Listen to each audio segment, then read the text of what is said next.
ആത്മവിശ്വാസമുണ്ട്. എന്തുകൊണ്ട്? നമ്മുടെ ആരോഗ്യരംഗം അത്രയും സജ്ജമാണ്.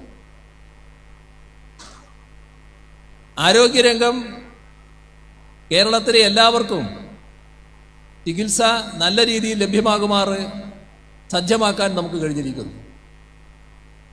നമ്മുടെ വിദ്യാഭ്യാസ രംഗം നാളെ സ്കൂളുകൾ തുറക്കുകയാണ്.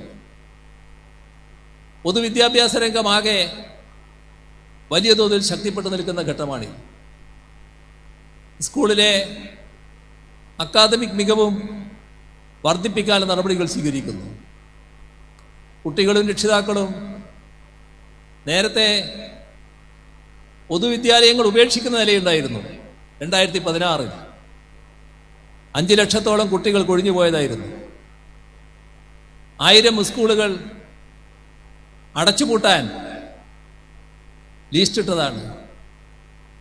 അവിടെയാണ് അതെല്ലാം പരിഹരിച്ച് ഈ മികവിലേക്ക് നമ്മൾ എത്തിയത്. 5 ലക്ഷം കൊഴിഞ്ഞു പോയ സ്ഥാനത്ത് 10 ലക്ഷം കുട്ടികൾ പുതുതായി വന്ന് ചേരുന്നത്